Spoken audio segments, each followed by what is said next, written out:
I'm 18. I've got £160 to my name right now, and I'm trying to build a car business from this.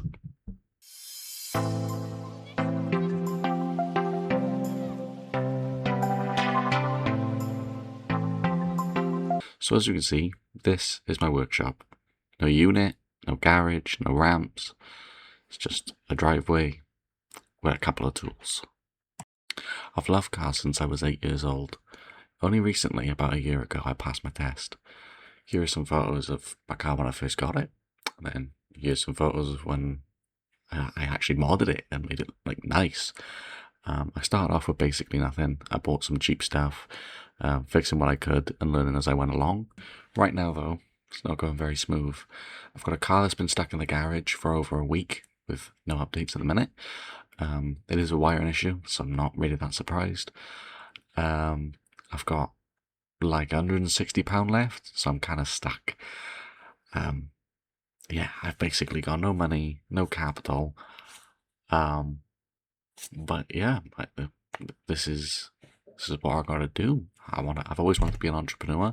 I've always wanted to make my own money. I've got a really heavy work drive. And I want to build EC17 Motors into something brilliant.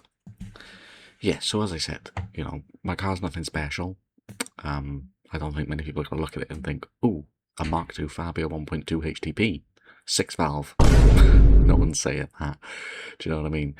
But it's mine, you know. I've kind of made it my own. It's my car. It's got my plate on it. Yeah, it's my car. And I feel like a lot of people can relate to that.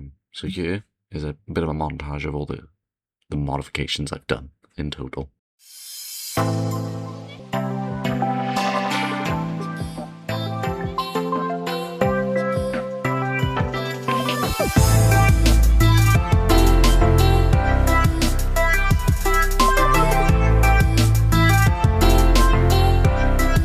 I think a lot of things that people don't understand about running a small business, or specifically car trade business, is that it's not buying a car that's making money.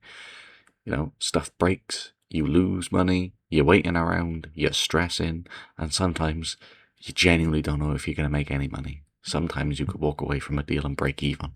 You know, I've had it happen to me. But at the end of the day, it's a risk that you take when you become an entrepreneur, because all that responsibility is left upon you. So I'm going to put a couple of photos in of sort of my home, like my base, basically. Where I sleep, where I eat, where I live, where I watch telly, where I get my ideas, what cars I look for, so on. I will throw in another photo as well of the new idea that I've come up with in order to fix this tool storage issue that you've just seen. Yes, I mean, as I said, the goal is to turn EC17 Motors into something really proper. You know, starting with one car, then eventually having 2 cars on the drive, then just slowly build it up. And eventually I want a proper unit, say 50, 60 cars, doing it full time as my job, so that in the future people will say, like, you know, oh, that's the guy that runs the car dealership. You know, I bought all my cars off him. He's really good. And again, as I said, the reason I'm doing this work is because I don't want to work a normal job forever. I'm not cut out for that, you know. I've got a couple of personal things that make me somewhat incapable to work in a normal environment. But I'm more than happy to take the risk and try build something that I can develop myself and be proud of. Even if it takes years or even passes my lifeline, at least I started it. And right now, I don't know if this is going to work, but I'm going to have to keep going anyway. Who knows? Maybe I can figure it out. Maybe I can't. But at the end of the day, I'm going to keep you guys along with the journey.